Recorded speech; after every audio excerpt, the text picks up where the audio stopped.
ठरलं तर मग मालिकेत लवकरच सर्वात मोठा खुलासा होणार आहे.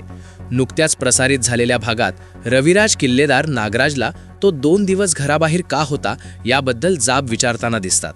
याशिवाय 22 वर्षांपूर्वी घडलेल्या अपघातामागे महिपत शिखरेचा हात होता असंही ते नागराजला सांगतात. महिपत आणि त्याच्या माणसांशी कोणताही संबंध ठेवू नकोस अशी ताकीद ते आपल्या भावाला देतात. पण प्रत्यक्षात 22 वर्षांपूर्वी घडलेल्या अपघाताचा मुख्य सूत्रधार नागराज असतो.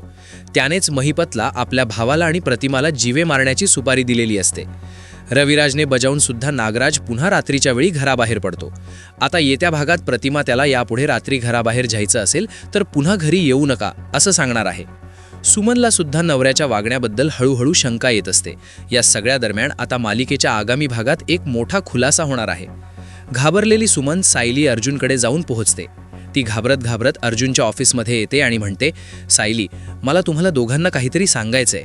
22 वर्षांपूर्वी भावोजी आणि वहिनींचा जो अपघात झाला होता त्याला माझा नवरा सुद्धा जबाबदार आहे.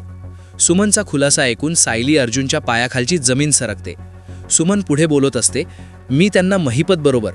पण इतक्यात अर्जुनच्या ऑफिसचा दरवाजा कोणीतरी नॉक करतं. यामुळे सुमन अजूनच बिथरते. नागराजला या सगळ्या गोष्टी समजल्या. सायलीला सत्य सांगितलं हे कळलं तर तो नक्की आपल्याला ठार मारणार अशी भीती तिला वाटत असते. आता नागराजचं अपघाताशी असलेलं कनेक्शन आणि महिपत बरोबरची त्याची मैत्री या गोष्टी सायली अर्जुनला सांगितल्यामुळे सुमनचा जीव धोक्यात आलाय. त्यामुळे सायली अर्जुन सुमनला कसं वाचवणार आणि सगळ्यात महत्त्वाचं म्हणजे रविराजचा सख्खा भाऊ या अपघातामागे आहे हे सत्य समोर आल्यावर आता सायली अर्जुन काय करणार हे पाहणं महत्त्वाचं ठरणार आहे. दरम्यान ठरलं तर मग मालिकेचा हा विशेष भाग 21 डिसेंबरला रात्री 8:30 वाजता प्रसारित केला जाणार आहे.